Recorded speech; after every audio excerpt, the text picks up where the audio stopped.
거룩하시며 사랑과 은혜가 충만하신 하나님 아버지, 오늘도 아침부터 지금 이 시간까지 주님의 전에 나와와서 찬양과 예배를 드리게 하시니 감사합니다.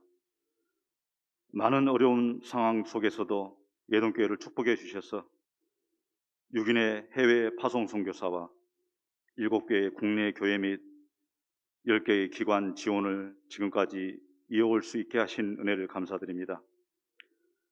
특별히 오늘은 우리 교회의 7번째로 멕시코 땅에 해외 선교사를 파송을 위해 피지훈 신지은 선교사님의 가정을 세워주신 은혜를 감사드립니다.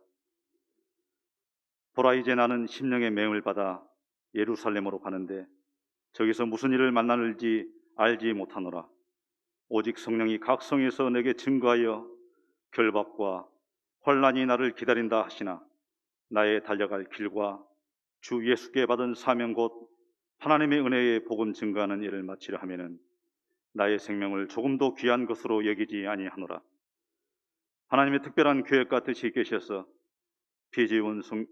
신지은 선교사 가정을 멕시코로 선교의 사명을 감당하도록 보내심을 믿습니다. 선교로 떠나는 이 가정에 여러 가지 많은 환난이 있겠지만 영혼 구원하는 일에 한치의 부족함이 없도록 낮에는 구름 기둥, 밤에는 불 기둥으로 저들을 보호하여 주시옵소서. 또한 저희는 기도와 물질로 선교사님을 돕는 동역자가 되게 하시어 주님께서 보시기에 부족함 없는 사역이 되도록 인도하여 주시옵소서. 이번 선교사 파송을 위해 물질로 후원한 가정에 하나님이 주시는 평안과 자녀의 축복과 경영하는 사업 위에 축복을 내려 주시옵소서. 예동교회의 부흥을 원하시는 하나님 아버지, 이제 새로운 한 해의 출발을 7번째 해외 선교사 파송으로 시작하게 하심을 감사드립니다. 저희 한 영혼마다 성령께서 친히 함께 동행하여 주시고 저희에게 내려주신 사명 잘 감당하도록 영육간의 강건함을 주시고 깨어서 기도하는 일에 게으르지 않도록 인도하여 주시옵소서. 성도 간에 서로 화합하고 위로하고 용서하며 떠났던 형제들이 돌아오게 하시고 하나님께 더욱 다가가는 엘샤다이 전능하신 하나님만을 바라보고 나아가는 2022년 한 해가 되게 인도하여 주시옵소서.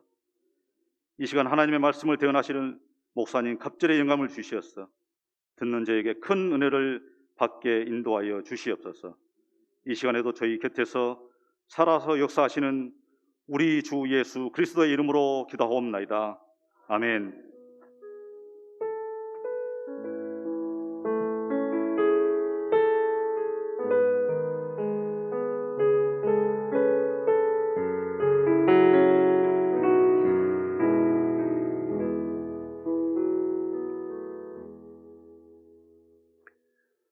선교위원회 위원으로 수고하시는 강정희 권사님 나오셔서 성경 봉독해 주시겠습니다.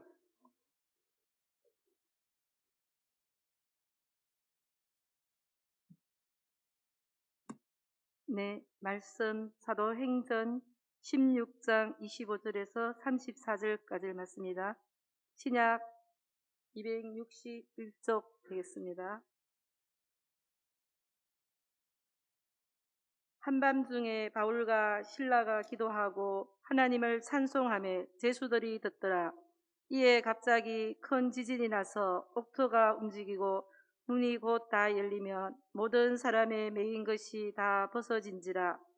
간수가 자다가 깨어 옥문들이 열린 것을 보고 제수들이 도망한 줄 생각하고 칼을 빼어 자결하려 하거늘 바울이 크게 소리질러 이르되 내 몸을 상하지 말라. 우리가 다 여기 있노라 하니 간수가 등불을 달라고 하며 뛰어들어가 무서워 떨며 바울과 실라 앞에 엎드리고 그들을 데리고 나가 이르되 선생들이여 내가 어떻게 하여야 구원을 받으리까 하거늘 이르되 주 예수를 믿어라. 그리하면 너와 네 집이 구원을 받으리라 하고 주의 말씀을 그 사람과 그 집에 있는 모든 사람에게 전하더라. 그 밤 그 시각에 간수가 그들을 데려다가 그 맞은 자리를 씻어주고 자기와 그 온 가족이 다 세례를 받은 후 그들을 데리고 자기 집에 올라가서 음식을 차려주고 그와 온 집안이 하나님을 믿음으로 크게 기뻐하니라. 아멘.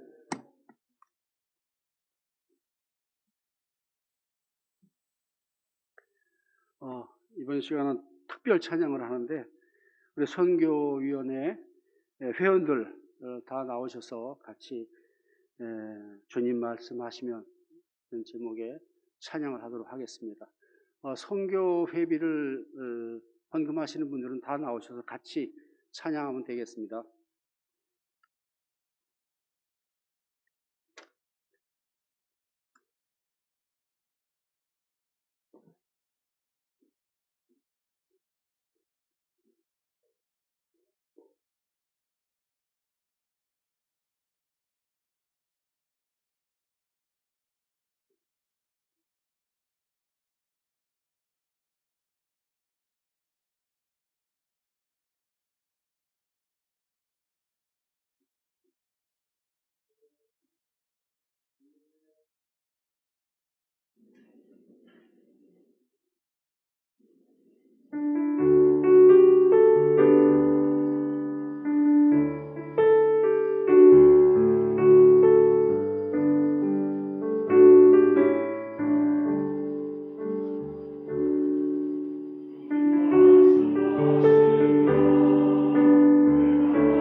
선교사 소개하는 시간을 갖겠습니다.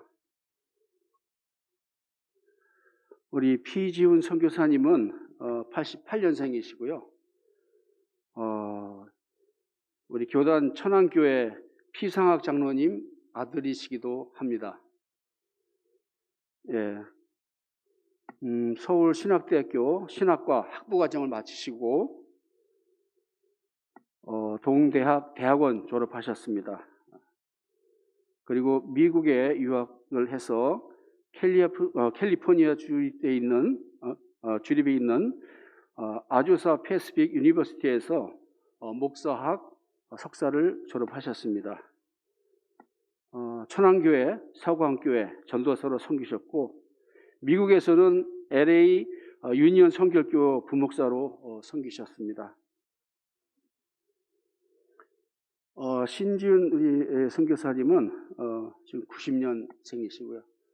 다 잘 아시죠?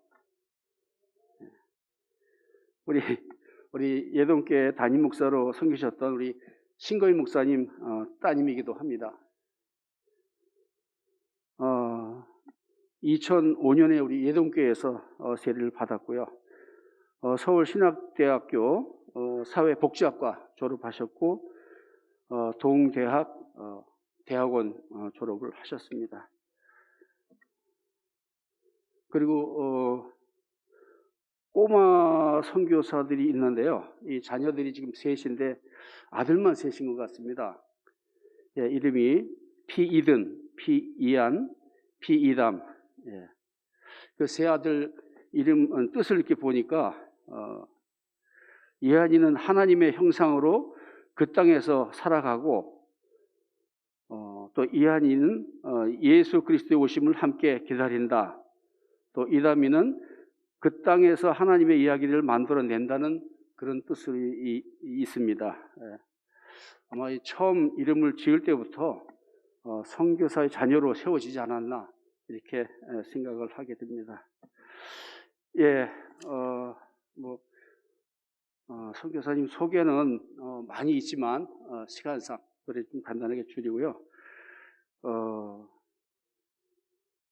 말씀 선포하는 시간을 갖도록 하겠습니다. 우리 피지훈 선교사님 나오셔서 그리스도인으로 사는 삶 이런 제목을 가지고 말씀을 전하실 것입니다. 나오실 때 할렐루야 환영하시기 바랍니다. 나오시겠습니다.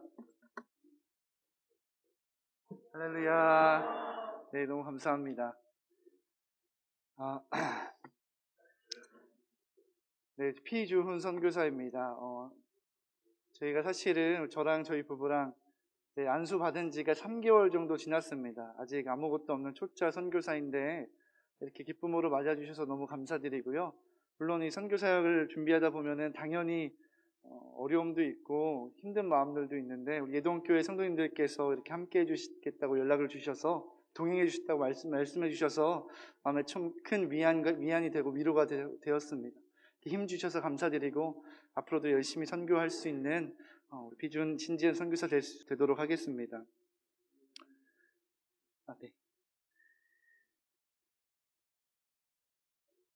네, 그래서 제가 가게 될 땅은요. 지금부터 PPT 같이 띄워주시면 감사하겠습니다. 네, 제가 가게 될 땅은 멕시코라는 땅입니다. 이 멕시코라는 땅은 그 다음 페이지 넘겨주시면 되겠습니다. 네, 이 멕시코라는 땅은 중앙 아메리카에 위치한 비교적 큰 나라입니다. 이 지도를 보시면요, 미국과 국경을 이렇게 접하고 있고요. 남쪽으로는 과테말라 그리고 벨리즈라는 나라와 접하고 있습니다. 이 멕시코에는 약 1억 2천만 명의 인구가 살고 있고 이게 세계 순위로 따지면 10위 정도 되는 많은 인구들이 살고 있습니다. 우리 종족 구성을 살펴보면요, 메스티소가 60%라고 되어 있는데 이 메스티소가 어떤 사람들이냐면 이 과거에 스페인의 침략을 받았었는데요. 이 스페인 사람들과 이 멕시코에 살고 있던 원주민들의 혼합 인종입니다. 그래서 그 혼합 인종 메스티소가 60%가 살고 있고요. 그리고 30%는 이미 그 땅에 살고 있었던 원주민들이고요. 그리고 나머지는 백인들이 대다수 차지하고 있습니다. 그리고 공용어로는 스페인어를 사용하고요. 그리고 일부 원주민들은 그들의 고유 언어를 사용하고 있지만 거의 비중은 미미하고요. 스페인어를 사용하고 있다고 보면 되겠습니다. 그리고 종교는 카톨릭입니다. 그래서 83% 다수가 이 카톨릭의 종교를 가지고 있습니다. 우리가 다음 페이지예요. 보통 우리가 남미 사람들을 떠올리면 되게 이 억양이 강하고 열정이 많은 사람, 정열의 사람들이라고 우리가 부르죠. 이 멕시코 사람들도 그런 경향을 가지고 있습니다. 되게 화려한 것을 좋아하고 정열이 넘치는 나라이기도 합니다. 거의 멕시코 사람들에 대해서 살펴보면요, 거의 매달 활기찬 축제를 즐기는 민족이다라고 부를 정도로 이 사람들이 정열적인 특징을 가지고 있습니다. 그래서 이 사람들의 특징이 선교에 때로는 약이 되기도 하고 때로는 독이 되기도 합니다. 저희가 같이 함께 예배한 적이 있는데요. 이 사람들의 찬양이 정말 뜨겁습니다. 정말 뜨겁게 찬양하고 뛰면서 찬양하고 정말 정열적으로 하나님을 찬양하는 그런 모습들이 있지만 그런 것들을 좋아하다 보니까 반대로는 이 체계적으로 성경을 공부하고 진지하게 성경 가운데 임하는 그런 모습들이 조금은 선교에 있어서 도구로 느껴지는 면도 있습니다. 멕시코에 있어서 가장 큰 축제는 이 망자의 날이라는 축제입니다. 이 사진을 보시면 굉장히 뭔가 무섭죠. 다시 말하면 이 죽은 자들의 날이라는 축제입니다. 이 날이 되면요, 이 거리의 사람들이 이렇게 다 분장을 하고 나옵니다. 해골 분장을 하고 귀신 분장을 하고 이게 거리를 다니는 것이죠. 이 사람들은 이 죽은 사람들이 이 망자의 날이 되면 이 땅에 돌아와서 시간을 보내고 돌아간다라고 이렇게 믿고 있습니다. 그래서 그들의 죽은 조상들도 이 날이 되면은 돌아오는 거예요. 돌아와서 함께 시간을 보내고 돌아간다, 이렇게 믿고 있습니다. 이 축제의 유래는 그 옛날에 아즈텍 문명이라고 멕시코에 유래한 문명이 있는데 그 문명에서 기원한 축제입니다. 우리가 이것을 문화적 측면으로 볼 수 있지만 어쨌든 이것이 굉장히 우상숭배적이고 샤머니즘적인 축제이지 않습니까? 이 사람들 마음속에 이 샤머니즘에 대한, 우상숭배에 대한 생각들이 뿌리 깊게 자리 잡고 있다는 것을 좀 우리가 알 수 있는 상황인 것이죠. 아까 말씀드렸다시피 멕시코 사람들의 83%가 카톨릭이라고 말씀드렸는데요. 어쨌든 이 카톨릭이라는 종교도 하나님에 대해서 이야기하고 예수님에 대해서 이야기하고 무엇보다도 우상숭배를 금지하는 종교이지 않습니까? 그럼에도 불구하고 그들의 가장 큰 축제가 이런 샤머니즘적이고 우상숭배적인 축제인 것을 보면 그들 안에 이 예수 그리스도의 신앙이 잘 심어져 있지 않다는 것을 좀 볼 수 있고요. 그런 것에 대한 가르침이 많이 필요한 상황입니다. 멕시코에는 이런 문제들이 있습니다. 멕시코의 가장 큰 문제라고 하면은 첫 번째로는 빈부격차의 문제입니다.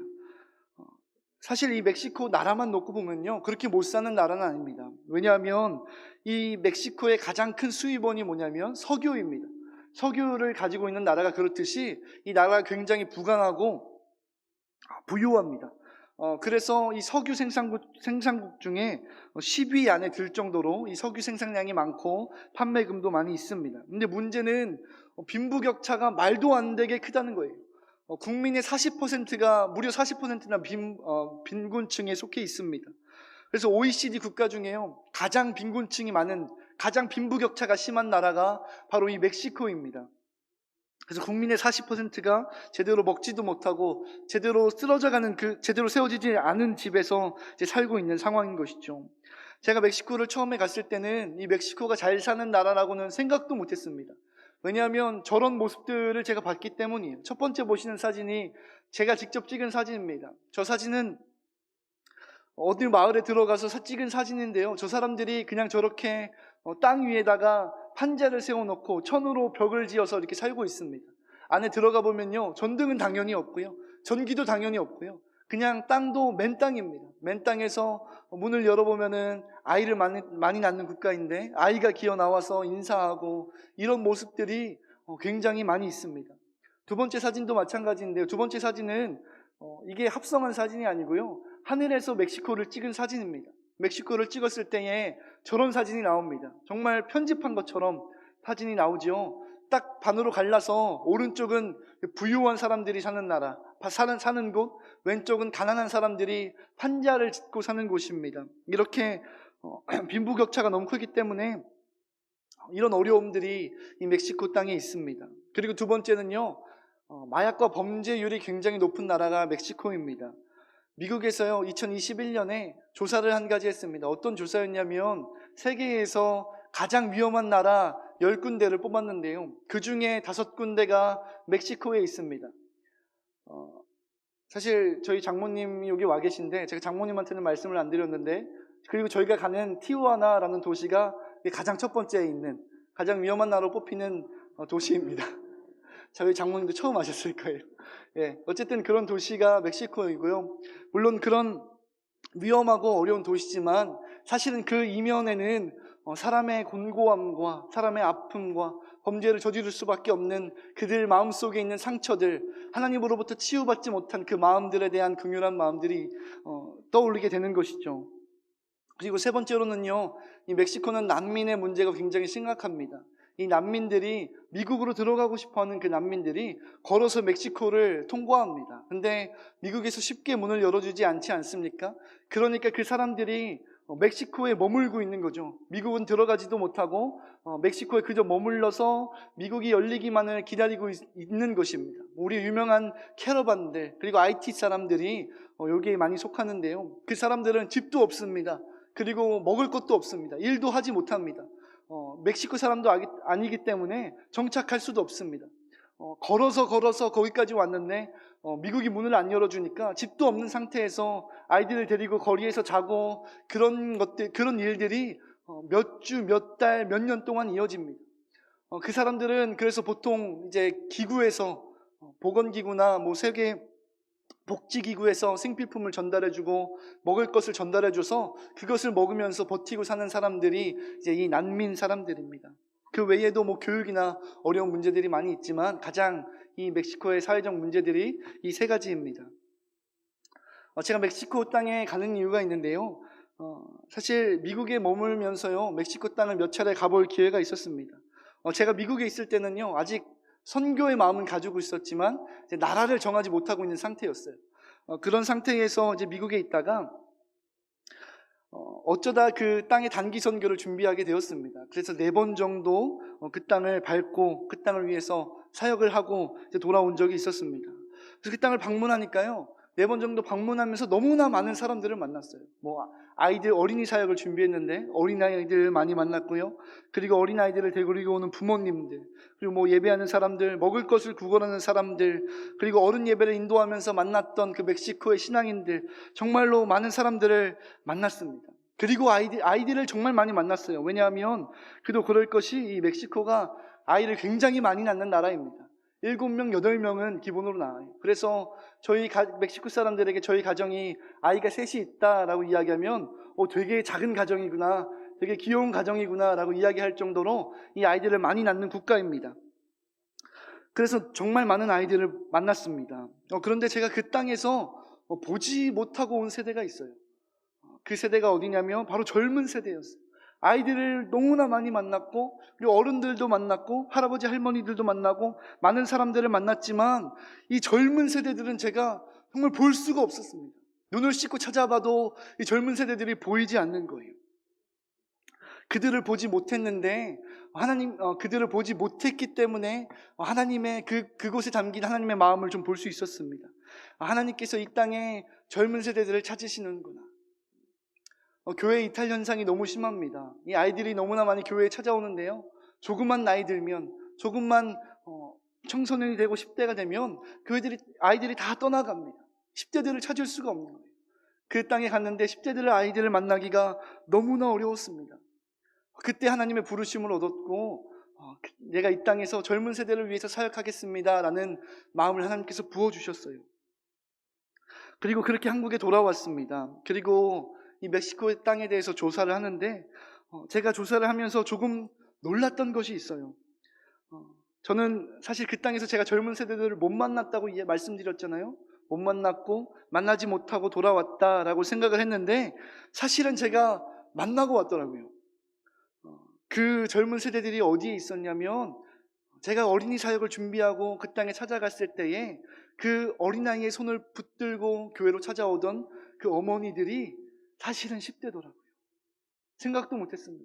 그 어린아이들을 데리고 안고 교회로 찾아오던 그 젊은 엄마들, 그 어머니들이 제가 보지 못했다고 생각했던 10대들이더라고요. 제가 그 이야기를 듣고 마음이 너무 아팠습니다. 그 사람들이 10대에 벌써 아이를 낳고 그들의 삶을 잃어버리고 10대 예배를 드리기가 힘들고 그렇게 케어받지 못하는 상황 속에서 그렇게 살아간다는 것이 너무나 마음이 아팠습니다. 그리고 더 심각한 것은 그 사람들이 아이들을 7, 8명을 낳는다고 말씀드렸잖아요. 그런데 그 7, 8명 중에 아이의 부모가 다 같지 않다는 거예요. 어머니는 다 같지만 아버지는 뭐 2명, 3명씩 끊어서 다 다른 경우가 대다수입니다. 그런 삶을 살다가 보니까 마음이 너무나 아프고 그런 아픔들이 참 제 마음속에 오랫동안 자리 잡았었습니다. 그래서요, 제가 가장 마음이 가는 사역은요, 이 젊은 세대를 향한 사역입니다. 제가 그 PPT를 보면 두 번째 타겟 사역이라고 한번 띄워주시겠어요? 사역에 대한 이야기들 보면 타겟 사역이라고 했는데요, 저희가 젊은 세대를 향한 사역을 좀 준비하며 선교를 나아가려고 하고 있습니다. 특히 이 2가지 사역적 측면을 바라보고 있는데요, 첫 번째는 우리나라 청소년처럼 이 청소년들을 대상으로 한 예배나 교육 등이 잘 준비되어 있지 않습니다. 왜냐하면 그도 그럴 것이 이 젊은이들의 교회 이탈이 심하고 벌써 10대면은 아이를 낳아서 키우다 보니까 이 부분이 굉장히 약화되어 있습니다. 우리나라는 10대 때 여전히 학교를 다니고 모일 수 있지 않습니까? 근데 벌써 10대에서 돈을 벌러 나가기 시작하고 이 아이를 키우다 보니까 굉장히 이 10대에 초점을 맞추기가 어렵습니다. 굉장히 중요한 시대인데 10대가 받아야 할 말씀이 있고, 그리고 특별히 이 정체성이 형성되는 시기에 예수 그리스도의 자녀로서의 정체성이 심어져야 하는데 그런 것들이 굉장히 시급한 상황입니다. 그래서 청소년들을 대상으로 한 교회와 예배들을 좀 준비하고 있고요. 두 번째로는 이 가정 상담과 교육에 대해서 좀 준비하고 있습니다. 아버지 학교, 어머니 학교, 부부 학교, 이런 프로그램들이 너무나 필요한 상황인 거예요. 현 상황으로는 너무 이제 어지럽고 이제 문란한 상황이지만, 제가 좀 가지고 있는 소망이 있다면요, 이 사람들이 기본적으로 7명, 8명의 자녀를 낳지 않습니까?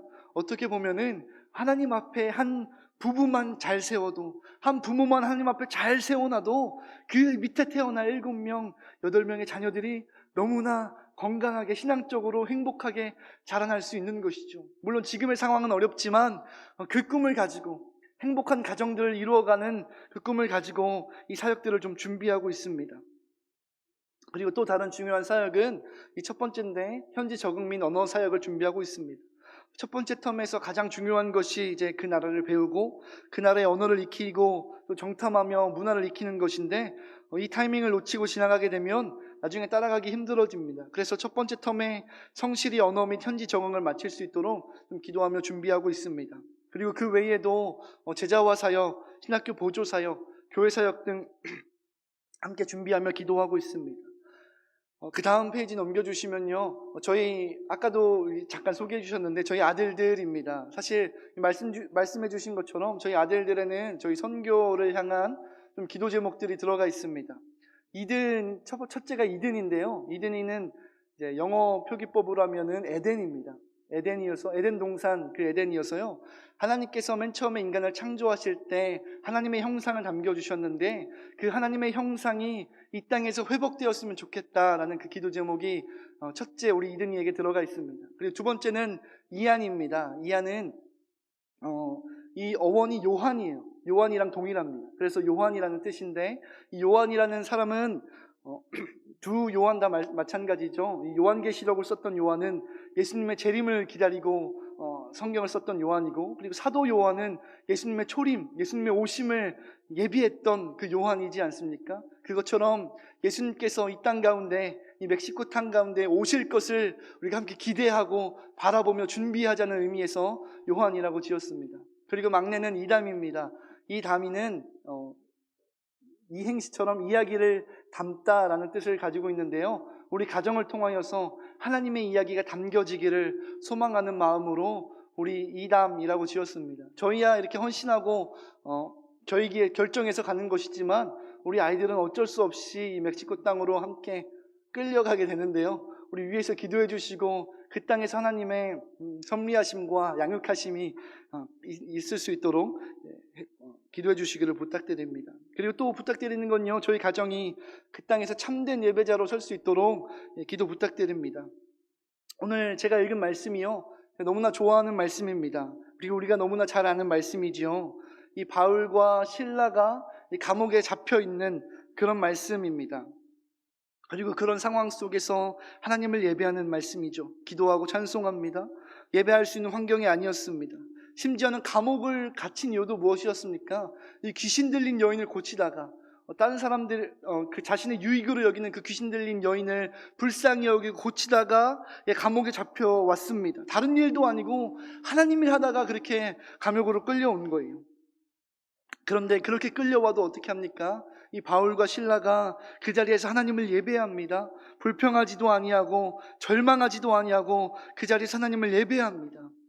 예배함에 능력이 있다는 거 다들 믿으시죠? 우리가 살다가 보면 심지어 하나님의 일을 하다가도 어려움을 만났습니다. 그러나 만날 수 있습니다. 그러나 그때에 우리 그리스도인들이 가진 가장 강력한 무기는 하나님을 예배할 수 있다는 것, 그것이라고 믿습니다. 그렇게 예배할 때에 어떤 일이 일어납니까? 26절 말씀이죠. 이에 갑자기 큰 지진이 일어나서 옥토가 움직이고 문이 곧 다 열리며 모든 사람의 메인 것이 다 벗어진지라. 갑자기 큰 지진이 일어나서 감옥문들이 다 열리고 모든 사람의 메인 것들이 풀어집니다. 이것이 예배의 능력이고 힘인 것이죠. 예배는 그렇게 능력이 있습니다. 그런데요, 이 지진이 일어나고 감옥문들이 열린 것이요, 너무나 대단해요. 너무나 대단하지만 사실 가장 중요한 기적은 아닙니다. 물론 너무나 대단한 일이었지만 그런데 그것보다도 예배가 가진 더 중요한 기적이 있다는 거예요. 진짜 기적은요, 그 일이 일어났을 때에 바울과 실라가 예배했을 때에, 그때에 도저히 깨어질 것 같지 않았던 그 간수의 마음이 깨어졌다는 것입니다. 감옥과 그 지진이 일어나고 그 감옥문들이 다 열린 것이 중요한 것이 아니라 하나님의 시선에 있어서 가장 중요한 것은 바울과 실라가 예배할 때에 깨어지지 않았던 그 간수의 마음이 깨어졌다는 것입니다. 하나님은 그것을 바라보고 계셨던 것이죠. 예배함에는 이런 힘이 있습니다. 하나님은 예배를 통하여서 사람들을 만지시고 우리를 회복하셨고 우리를 일으키셨고 그리고 예수 그리스도를 영접하게 하셨습니다. 이게 예배가 가진 힘이지 않겠습니까? 정말 소망하기는요, 우리 부산 예동교회 예배함으로 말미암아 날마다 부흥하는 교회 되기를 소망합니다. 예배의 능력으로 부산을 변화시키고 이곳에 찾아오는 잃어버린 영혼들이 변화되고 그런 역사가 일어나기를 진심으로 소망합니다. 그리고 저희 가정이 또한 하나님 앞에 이런 예배자로 설 수 있도록 기도해 주시기를 진심으로 부탁드립니다. 한 목사님께서요, 저희 동료 선교사에게 이런 말을 한 적이 있습니다. 선교사가 그 땅에 사는 것만으로도 선교다라고 이렇게 말씀을 하시더라고요. 제가 처음에는 동의가 잘 안 되었었습니다. 아니, 선교사가 가서 살기만 한다고 뭐가 달라집니까? 가서 사역하고 열심히 일하고 전도하고 그렇게 해야지요. 근데 곰곰이 생각해 보니까 이런 말씀이셨던 것 같아요. 예배하는 사람이 그 땅에 예배자로 사는 것만으로도 선교다, 이 말씀을 하고 싶으셨던 것 같습니다. 그 땅에서 예배자로 서는 것이죠. 풍파가 와도, 어려움이 와도, 아픔이 와도, 때로는 굶어도, 무시당하고 조롱당해도, 심지어는 아무 소망이 없어 보일 때라도 그 땅에서 하나님을 예배하는 자로 서는 것, 그것이 저희 가정이 감당해야 될 사명인 줄을 믿습니다. 제가 미국에 잠깐 있을 수 있는 기회가 있었는데요, 제가 미국에 가니까 한인타운이라는 곳이 있더라고요. 한인타운에 가니까 너무 신기했습니다. 그 땅이 미국이지 않습니까? 미국인데 한인타운에 가니까 한국말 간판들이 보이는 거예요. 한국말들이 보이고 그 한인타운에 있는 식당을 들어가면은 영어가 아니라 한국말로 주문을 할 수 있습니다. 좀 너무너무 신기한 거예요. 여기가 미국인데 한국 땅이 아닌데 이 한국 사람들이 모여 사니까 이곳에는 한국 문화가 있고 한국의 글씨가 있고 한국 사람들이 있구나, 너무너무 신기했습니다. 그런데요, 그 모습이 사실은 우리 모습이 되어야 되지 않나 생각을 해보게 되었습니다. 여러분, 지금 이 세상이 어떻습니까? 이 세상은요, 참 어렵죠. 코로나로 인하여서 더 어렵습니다. 암울할 때도 많습니다. 그럴 때 그렇게 힘들고 어렵고 타락한 그런 세상 속인데요, 그 세상 속에서 누가 모여 삽니까? 하나님 나라의 시민들이 모여 살아요. 하나님의 자녀들이 모여 삽니다. 하나님의 자녀들이 이곳에 모여서 교회를 이루고 서로 사랑하면서 서로 예배하면서 하나님을 찬양하면서 이곳에 모여 삽니다. 이곳은요, 절대로 하나님의 나라가 아닙니다. 이곳은 세상입니다. 타락하고 더러운 세상이에요. 그런데 그곳에 하나님의 자녀들이, 하나님의 백성들이 모여 사니까 그곳에는 무엇이 경험되어집니까? 그곳에서는 하나님의 나라를 경험할 수 있습니다. 하나님의 나라에 있는 사랑을 경험할 수 있습니다. 그곳에 예배를 경험할 수 있습니다. 이곳에 오면 따뜻합니다. 이곳에 오면 회복받을 수 있습니다. 이곳에 오면 내 마음이 살아납니다. 우리가 이 땅에 살지만 이 땅에서 하나님의 나라를 맛보게 하며 살아갈 수 있는 곳, 그곳이 바로 우리 교회인 줄을 믿습니다. 너무나 소망하기는 바울과 실라가 그 감옥에서 하나님을 찬양하고 하나님을 예배하면서 그곳에서 있는 간수와 죄수들에게 하나님의 나라를 맛보게 했듯이 우리 부산 예동교회 성도님들이, 그리고 부족한 이 피지훈 선교사 가정이 이 땅에 사는 사람들에게 하나님의 나라를 맛보게 하며 하나님의 사랑을 맛보게 하며 살아갈 수 있는 우리 성도님들, 그리고 저 될 수 있도록 진심으로 소망합니다. 감사합니다. 우리 함께 기도하겠습니다.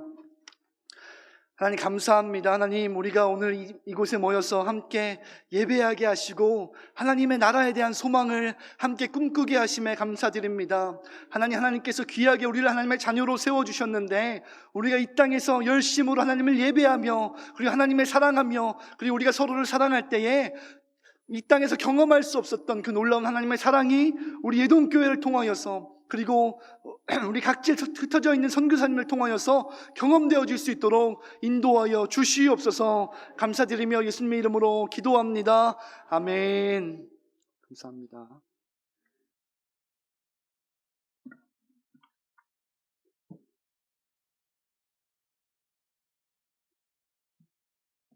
함께 기도하겠습니다. 하나님, 땅끝에, 그러나 하나님께서 그 오래전부터 사역하고 일하고 계시는 그곳에 하나님의 아들을 보냅니다. 성당은 많고 사람들의 형상은 즐비하고 온갖 것을 믿고 싶어하는 사람들은 있으나 복음이 끊어진 그곳에 예수 그리스도의 피 묻은 복음을 들고 이 가정이 하나님의 부르심에 순종하여 이 시간 파송합니다. 기도하고 소망하시는 것처럼 우리 선교사님의 가정이 예배로 온전히 세워지게 하여 주옵시고, 우리 예수 그리스도의 그 놀라우신 영원한 사랑이 부어져서 저들이 그곳에서 많은 잃어버린 영혼들에게 사랑이 되게 하여 주옵시고, 살 소망이 되게 하여 주옵시고, 저들 영원한 생명으로 이끄는 하나님의 손길이 되게 하여 주옵소서. 우리 사랑하는 자녀들을 하나님 손에 의탁합니다. 이든이, 이한이, 이담이 하나님 키워주시고 먹이시고 입히시고 길러 주옵소서. 이 가정에 하나님 주시는 영원한 나라의 소망이 가득 넘치게 하시고 그 견고한 사랑이 이 가정을 온전히 붙들어내어서 모든 것을 언제나 함께 견디고 바라고 믿으며 소망하게 하여 주시옵소서. 우리 예동의 공동체가 저들과 함께 그곳에 가기를 원합니다.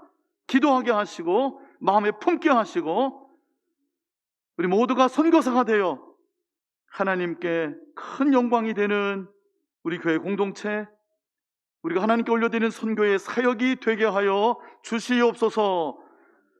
창세전에 예정하시고 택정하시며 부르셨으니 이제 보내시는 하나님께서 모든 길을 여시고 형통케 하시며 오직 영광을 홀로 받아 주실 줄로 믿사옵고, 저들을 보내시는 선하신 구주 예수 그리스도의 이름으로 감사드리고 축복하며 기도하옵나이다.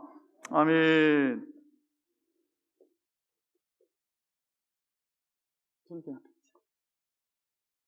선생님 잠깐 위에 올라오시겠어요?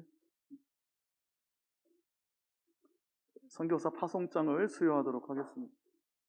선교사 파송장 피주훈, 신지은 선교사.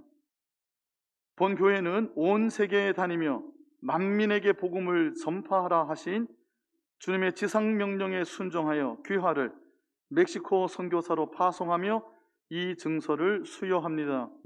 주후 2022년 1월 16일 기독교 대한선결교회 예동교회 담임목사 강기성.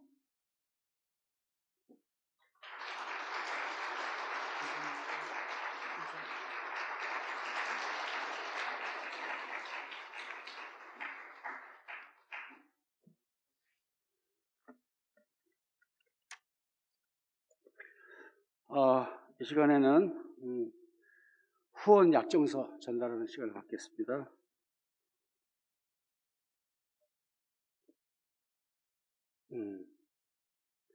선교비 후원 약정서 선교사 피주훈, 신지은, 선교지 멕시코.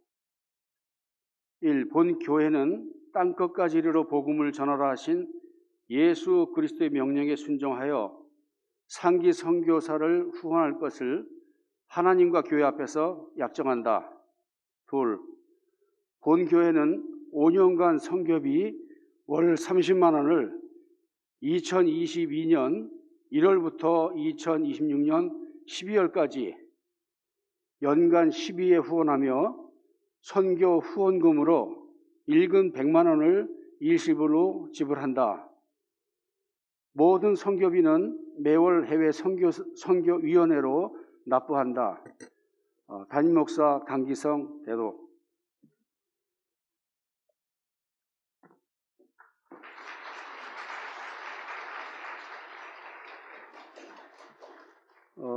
이현숙 권사님 꽃다발 전달을 하도록 하겠습니다.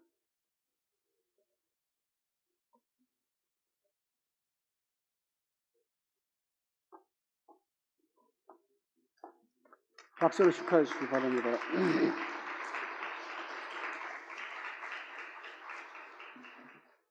예, 지금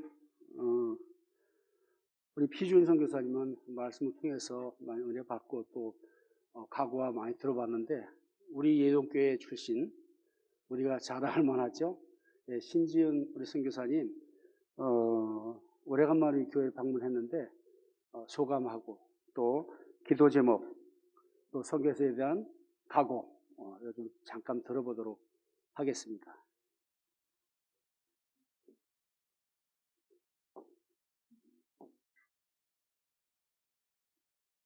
네, 안녕하세요.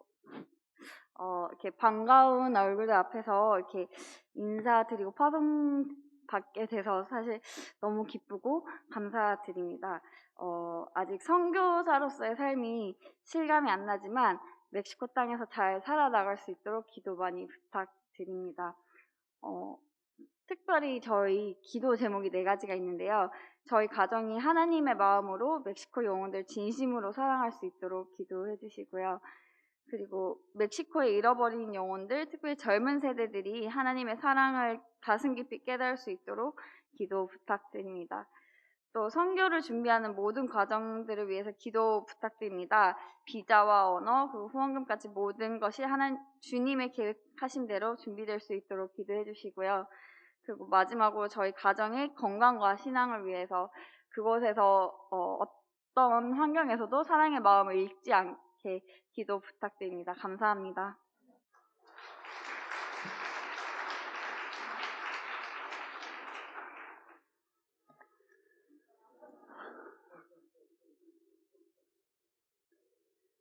예, 우리 이게 젊은 선교사 부부가 선교사에 힘들고 어려운 길을 떠나려고 합니다. 이들이 제일 필요한 게 무엇일까요? 우리 성도 여러분들의 기도가 필요할 것입니다. 많이 기도하실 거죠? 예. 우리 목사님 나오셔서 축도하심으로 순서 예. 파성의 노래를 다 같이 찬송하겠습니다.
형제요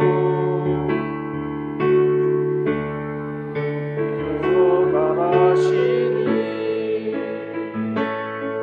너는 가라 주의 이름으로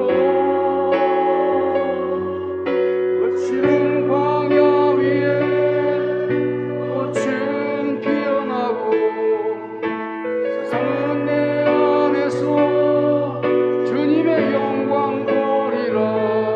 강하고 담대하라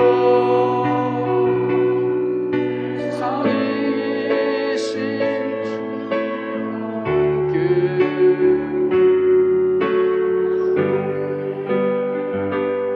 하시며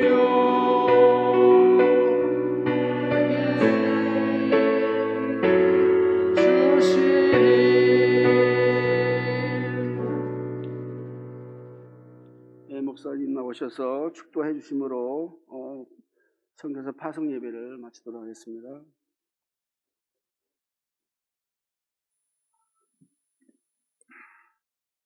우리 주 예수 그리스도의 은혜와 하나님 아버지의 사랑하심과 성령의 능력 주심, 교통케 하심, 그 충만한 역사가